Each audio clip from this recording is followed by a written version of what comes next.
Hi friends, ಇವತ್ತಿನ video ಮೂಲಕ ನಾನು ಮನೆಯಲ್ಲಿ ರೆಗ್ಯುಲರ್ ಆಗಿ ಸಾಂಬಾರ್ ಪೌಡರ್ ಮಾಡ್ಕೋಬೇಕಾದ್ರೆ ಯಾವ ರೀತಿ ಮಾಡ್ಕೊತೀನೋ ಸೊ ಅದೇ ರೀತಿನೇ ನಾನಿವತ್ತು ತೋರಿಸ್ಕೊಡ್ತಾ ಇದ್ದೀನಿ.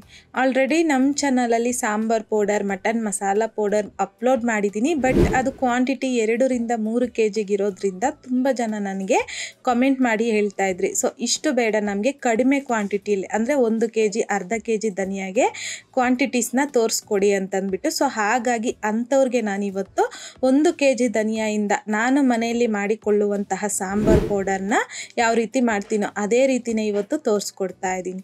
ಸೊ ಬನ್ನಿ ಇವಾಗ ಈ ಸಾಂಬಾರ್ ಪೌಡರ್ ಯಾವ ರೀತಿ ಮಾಡೋದು ಅಂತಂದ್ಬಿಟ್ಟು ನೋಡೋಣ. ನಾನಿಲ್ಲಿ 1 kg ಆಗುವಷ್ಟು ಧನಿಯಾ ಕಾಳನ್ನು ತಗೊಂಡಿದ್ದೀನಿ. ಈಗ 1 kg ಧನಿಯಾಗೆ ಯಾವುದು ಎಷ್ಟು ಕರೆಕ್ಟಾಗಿ ಮೆಷರ್ಮೆಂಟ್ಸಲ್ಲಿ ತಗೋಬೇಕು ಅನ್ನೋದನ್ನು ನಾನಿವತ್ತು ಸ್ಟಾರ್ಟಿಂಗಲ್ಲೇ ತೋರಿಸ್ಕೊಡ್ತಾ ಇದ್ದೀನಿ. 1 kg ಧನಿಯಾಗೆ 50 ಗ್ರಾಮ್ ಆಗುವಷ್ಟು ಕರಿಬೇವು, 250 ಗ್ರಾಮ್ ಆಗುವಷ್ಟು ಕಡಲೆಬೇಳೆ, 250 ಗ್ರಾಮ್ ಆಗುವಷ್ಟು ಹೆಸರುಬೇಳೆ, 100 ಗ್ರಾಮ್ ಆಗುವಷ್ಟು ಅಕ್ಕಿ ತಗೊಂಡಿದ್ದೀನಿ. ಹಾಗೆಯೇ 50 ಗ್ರಾಮ್ ಆಗುವಷ್ಟು ಗಸಗಸೆ. ಸೊ ಈ ರೀತಿ ಸಾಂಬಾರ್ ಪೌಡರ್ಗೆ ಸ್ವಲ್ಪ ಗಸಗಸೆ ಹಾಕಿದ್ರೂ ಚೆನ್ನಾಗಿರುತ್ತೆ, ಕೆಲವ್ರು ಹಾಕೋದಿಲ್ಲ. ಒಂದ್ಸಲ ಹಾಕಿ ನೋಡಿ, ಚೆನ್ನಾಗಿರುತ್ತೆ ಟೇಸ್ಟು. ಒಂದು 100 ಗ್ರಾಮ್ ಆಗುವಷ್ಟು ಸಾಸಿವೆ, ಹಾಗೆಯೇ 100 ಗ್ರಾಮ್ ಆಗುವಷ್ಟು ಜೀರಿಗೆ, 50 ಗ್ರಾಮ್ ಆಗುವಷ್ಟು ಕರಿಮೆಣಸು, ಹಾಗೆಯೇ 100 ಗ್ರಾಮ್ ಆಗುವಷ್ಟು ಉದ್ದಿನಬೇಳೆ, 100 ಗ್ರಾಮ್ ಆಗುವಷ್ಟು ತೊಗರಿಬೇಳೆ, ಹಾಗೆಯೇ 50 ಗ್ರಾಮ್ ಆಗುವಷ್ಟು ಅರಿಶಿನ ಕೊಂಬು ತಗೊಂಡಿದ್ದೀನಿ. ಹಾಗೆಯೇ 50 ಗ್ರಾಮ್ ಆಗುವಷ್ಟು ಮೆಂತ್ಯ, ಹಾಗೆಯೇ 1 ಟೇಬಲ್ ಸ್ಪೂನ್ ಆಗುವಷ್ಟು ಓಂಕಾಳು ಅಂದರೆ ಅಜ್ವಾಯಿನ್. ಎಲ್ಲ ತರಹದ ದಿನಸಿ ಅಂಗಡಿಗಳಲ್ಲಿ ಓಂಕಾಳು ಅಂತಂದರೆ ಕೇಳಿದ್ರೆ ಕೊಡ್ತಾರೆ. ಸೊ ಹಾಗೆಯೇ ಒಂದು 50 ಗ್ರಾಮ್ ಆಗುವಷ್ಟು ಒಣ ಕೊಬ್ಬರಿ, ಹಾಗೆಯೇ 1 ಟೇಬಲ್ ಸ್ಪೂನ್ ಆಗುವಷ್ಟು ಹಿಂಗು. ಸಾಂಬಾರ್ ಪೌಡರ್ಗೆ ಹಿಂಗುನ ಸಹ ಹಾಕೋದ್ರಿಂದ ಟೇಸ್ಟ್ ಚೆನ್ನಾಗಿರುತ್ತೆ. ಈಗ ಒಂದೊಂದಾಗೆ ನಾವು ಹುರ್ಕೋಬೇಕಾಗತ್ತೆ. ಈ ರೀತಿ ದೊಡ್ಡದಾಗಿರುವಂಥ ಒಂದು ಕಡಾಯಿನ ತಗೋಬೇಕು, ದಪ್ಪ ಇರಬೇಕು ಕಡಾಯಿ, ಆವಾಗೆ ನಮಗೆ ಕರೆಕ್ಟಾಗಿ ರೋಸ್ಟ್ ಮಾಡ್ಕೋಬೋದು ಎಲ್ಲಾನು.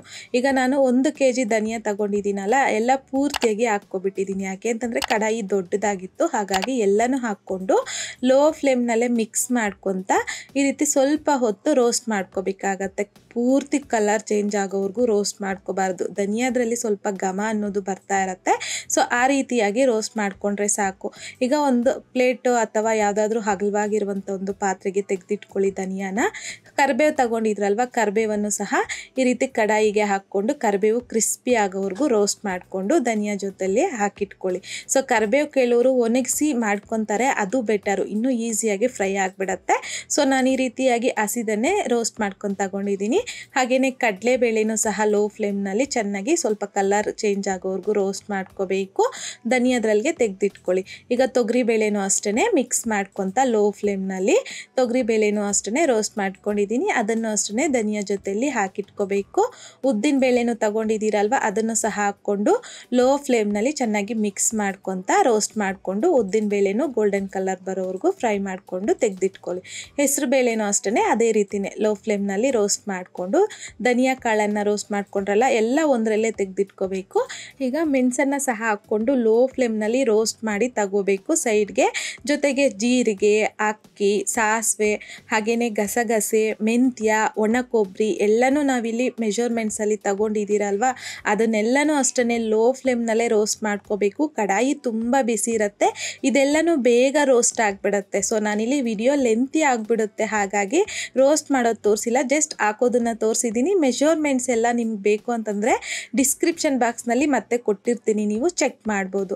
ಸೊ ಈಗ ಅರಿಶಿನ ಕೊಂಬನ್ನು ಸಹ ಸ್ವಲ್ಪ ರೋಸ್ಟ್ ಮಾಡಿಕೊಂಡು ಈ ರೀತಿ ಕುಟ್ಟಿ ತಗೊಂಡಿದ್ದೀನಿ. ಹಿಂಗುನ ಸಹ ತಗೊಂಡಿದ್ದೀರಲ್ವ, 1 ಟೇಬಲ್ ಸ್ಪೂನ್ ಆಗುವಷ್ಟು, ಅದನ್ನು ಸಹ ಹಾಕ್ಕೊಂಡು ಈ ರೀತಿ ಅಗಲವಾಗಿರುವಂಥ ಒಂದು ಬೌಲು ಪಾತ್ರೆನ ತಗೊಂಡು ಅದರಲ್ಲಿಗೆ ಎಲ್ಲ ಹಾಕಿ ರೋಸ್ಟ್ ಮಾಡಿರುವಂಥದ್ದನ್ನು ಚೆನ್ನಾಗಿ ಒಂದ್ಸಲ ಕೈಯಲ್ಲಿ ಮಿಕ್ಸ್ ಮಾಡ್ಕೋಬೇಕು.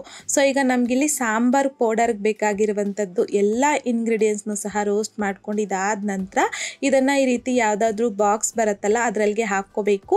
ಸೊ ಮಿಲ್ಲಲ್ಗೆ ತಗೊಂಡೋಗಿ ಪುಡಿ ಮಾಡಿಸ್ಕೊಂಡು ಬರಬೇಕಾಗತ್ತೆ. ಸೊ ನಾನು ಮನೇಲಿ ಯಾವ ರೀತಿ ಸಾಂಬಾರ್ ಪೌಡರ್ಗೆ ಏನೇನು ಹಾಕ್ಕೊತೀನೋ ಸೊ ಅದೇ ರೀತಿನೇ ನಾನಿವತ್ತು ತೋರಿಸ್ಕೊಡ್ತಾ ಇರುವಂಥದ್ದು ಈ ಸಾಂಬಾರ್ ಪೌಡರ್ ಬಂದುಬಿಟ್ಟು.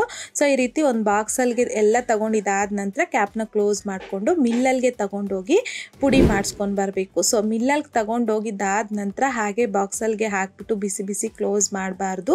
ಅಲ್ಲೇ ನಾವು ಸ್ವಲ್ಪ ತಣ್ಣಗಾಗೋವರೆಗೂ ಇದನ್ನು ಅಲ್ಲಿ ಇರುತ್ತೆ, ಸೊ ಆರಿಸ್ಕೊಳ್ಳೋದಕ್ಕೆ ಅದ್ರ ಮೇಲ್ಗಡೆ ಹಾಕಿ ತಣ್ಣಗಾಗೋವರೆಗೂ ಆರಿಸ್ಕೊಂಡು ಆಮೇಲೆ ಬಾಕ್ಸಲ್ಗೆ ತಗೊಂಡು ಮನೇಲಿ ಬಂದು ಇದನ್ನು ಜಲಡಿ ಹಿಡಿದು ಸ್ಟೋರ್ ಮಾಡ್ಕೋಬೇಕಾಗತ್ತೆ. ಹಾಗೆ ಹಾಗೆ ಸ್ಟೋರ್ ಮಾಡ್ಕೋಬಾರ್ದು.